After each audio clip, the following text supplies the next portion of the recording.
This is People in the Know, a weekday forum for in-depth coverage of the news shaping China, shaping the world, and shaping your life.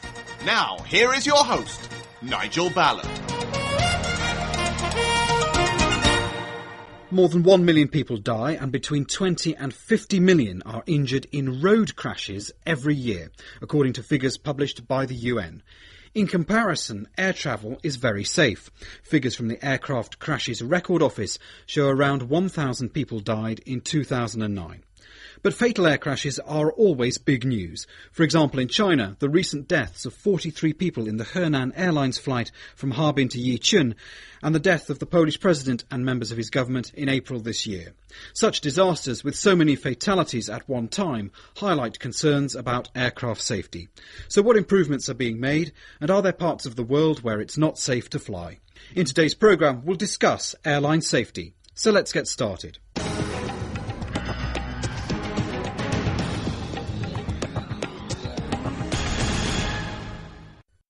Our next guest has compiled research on all the world's major plane crashes.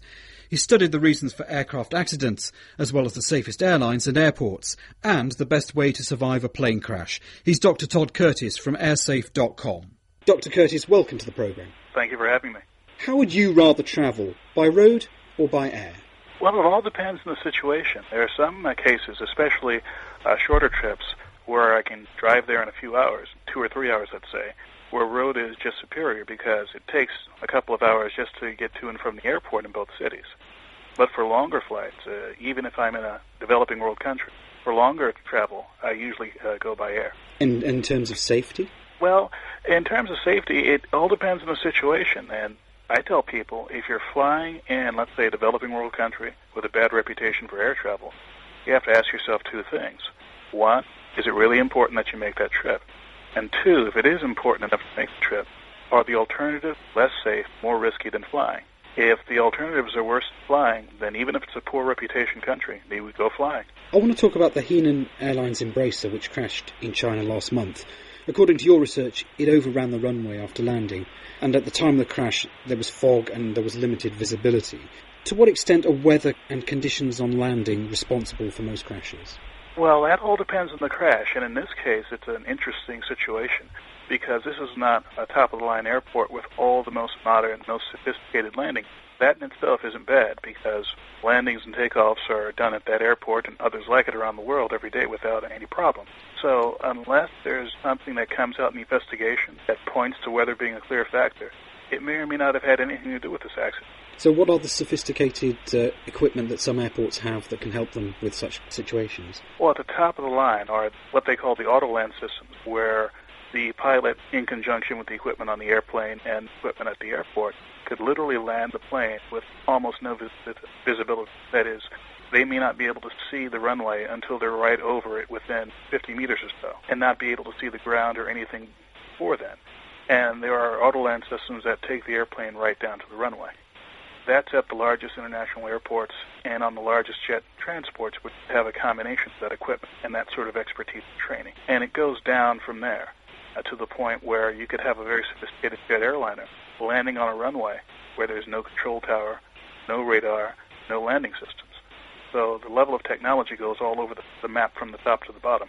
And it must be cost then. It's cost implications why all airports don't have this equipment. Well, certainly. There are cost considerations, there's training considerations, and there's scheduling, because you can have all the great equipment there, but if you don't have the highly trained air traffic controllers and crews that are up to standard on that particular equipment and with that particular airport, you may not be able to use that. And to what extent do those skills vary across the world? Well, the good thing about aviation is that in most of the world, training is fairly standardized. That is, most airlines around the world are flying aircraft from the same manufacturer, and all the major manufacturers have to adhere to the same very high levels of quality when it comes to how the aircraft is designed, how it's tested, even how the instruments are laid out.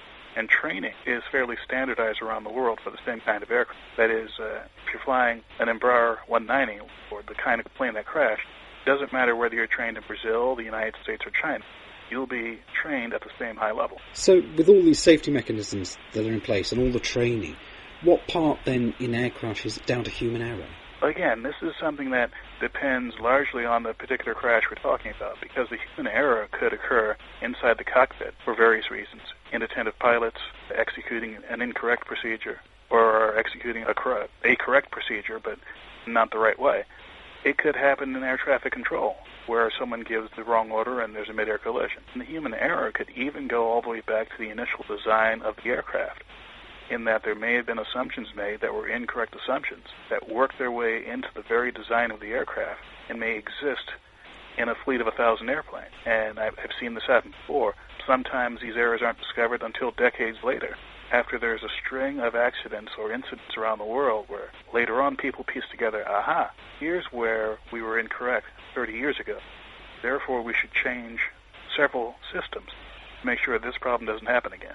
This is People in the Know, and we're talking to an expert on why planes crash from airsafe.com, Dr. Todd Curtis. Is it perhaps unfair to solely blame just human error on an air crash? Simply put, the really simple crashes have been solved years ago. That is, a crash that was due just to a single system failing or just to a single mistake by a single person. The procedures that are built into aircraft today and into the systems of the aircraft, into the design of the aircraft, takes into account over a half-century of education, which unfortunately has been received at the cost of many lives, in how to keep planes from crashing. So when accidents do happen, it's usually a combination of things, and in most cases there's some element of human decision-making, human error, but it's usually a combination of things. And in most cases these days, they can't really be anticipated ahead of time because they tend to be a unique combination of events that haven't happened. What's your advice then to passengers if a plane has an accident? How important is it for them to have an escape plan? I tell this to passengers on all flights, whether or not you have an accident or not. There are a lot of things that could happen in an airplane that doesn't result in an accident, but could be a problem for the people on board. And in most cases, having an awareness of your surroundings will keep you from being injured or even killed in a situation in an airline. And one of the basic things I tell people is, whenever you sit down, look ahead of you and look behind you and see where the nearest exit is. A second thing I tell people is make sure that whatever's in the overhead luggage bins isn't heavy. That is, if someone puts a very, very heavy suitcase right above your head, you may want to have that suitcase moved, or you may want to move yourself to an area where nothing can fall on your head. Seems very basic, but a lot of people get injured every year from things as simple as suitcases falling out of the overhead bins.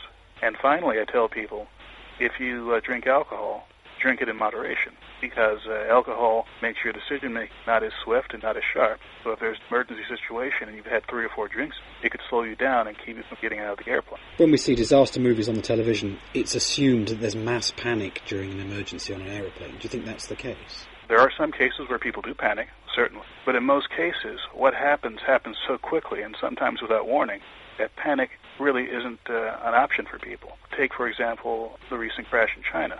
From the reports that I've been reading, it seems as though there was no indication of any emergency before the airplane hit the ground. That is, to the people inside the airliner, it very likely looked like a normal flight. And once the airplane hits the ground, of course, things are happening very quickly, and the immediate response of people who are able to get up and move around is to escape the aircraft. And in fact, I was reading that 2 of the flight attendants did survive the initial crash, but they may have died in the process of helping other passengers out of the aircraft. So if that's true, that would be an indication of these flight attendants were very well trained, and rather than panicking, they reverted to what they were trained to do, that is, saving the passengers in embarkation, in which case this would be something that was complimentary on the part of the airline in their training. Unfortunately, the flight attendants died, so we can't congratulate them on their life. Is there a safer place to sit on a plane? For example, are we better off in first class? It depends on the accident, really.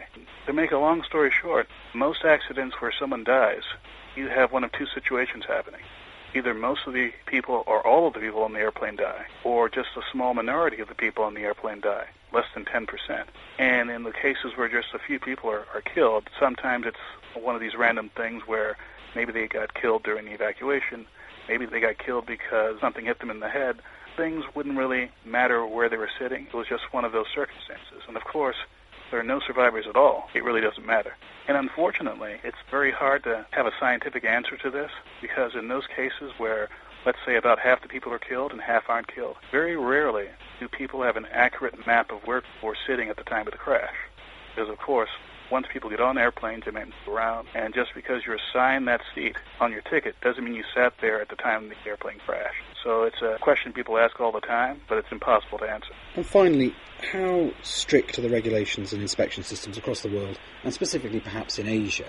And do you think anything could be done to improve? The level of inspection, the level of oversight by civil aviation organizations varies widely. But the largest countries flying aircraft in Asia, primarily China, they have very, very high levels of oversight.